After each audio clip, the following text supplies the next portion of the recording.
that one specific trick will trigger something in my mind that says to me like you just landed something that you A created and B like no one else can do.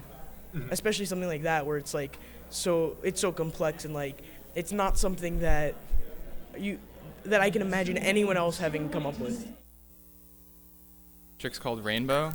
It has a really nice arc back and forth when you do it right, and it kind of looks like a rainbow. So calling it Rainbow made me like it more. It's a simple hopping trick, very simple elements. It's just one of those tricks that's kind of visually appealing. Just call it hop. That's all it is, hopping.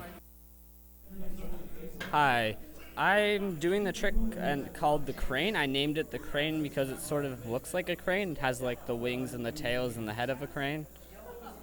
Yeah, it's pretty straightforward. It's a very fluid trick that seems like it could go on forever. It looks almost like a sea or a river or some kind of flow, and I really like the way it looks almost beautiful and not like a yo-yo trick that has parts. Basically, it has like a back and forth motion, kind of like a ping pong table when you're playing a ping pong game. And everyone keeps on calling it ping pong, so I just called it ping pong. It's called Saffron. This is inspired by the painting Saffron by Mark Rothko. There's a lot of depth in his technique, and that's what I feel when I made this trick, is that the mounts that I was using were very simple. The movements I was using was very simple, but there's a sense of feeling in like my movement. Tangler is a really cool trick. It's a very infinite trick that requires a lot of focus on, because you're moving two different yo-yos in the same direction. They're going in the same spinning path, and you have to make sure that they don't tangle. That's why it's called Tangler. I'm adding a very abstract and edged, kind of like weird-looking spin to it, where they're going on the sides, and this is something that most people don't do. It's very weird-looking. This trick is called Allison. It's basically a very vertical trick. Besides it being really different from any of the other tricks that I do, it's really quite a beautiful trick. The motions all just line up really naturally. I hope that it represents my friend Allie's beauty as well. I was really trying to get my technical execution going. It's like flow and then it goes into tech. There's a lot of green triangles in it.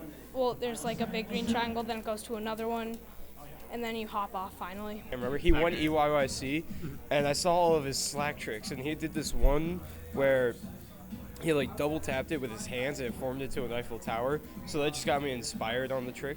The one part where I go from a 1.5 mount and then flip it over in the back and then just twist it around, it's an Eiffel Tower. I like that. It looks cool. It doesn't have a name. I don't name my tricks. All right, I'm here with Andrew. Let's talk about this trick. I just did my trick kick bind, and basically it's a trick my friend showed me a while back, but I do it with my foot and with a little twist on it. I couldn't give it a name. Untitled, man. I like the mount that I land in when I catch the suicide. I always really like the concept, just the idea of rejections creating slack. I really like the beginning of the trick, and it just goes into this arm ending thing. You have to like protect your face. The trick's called safety meeting, because those are important in real life.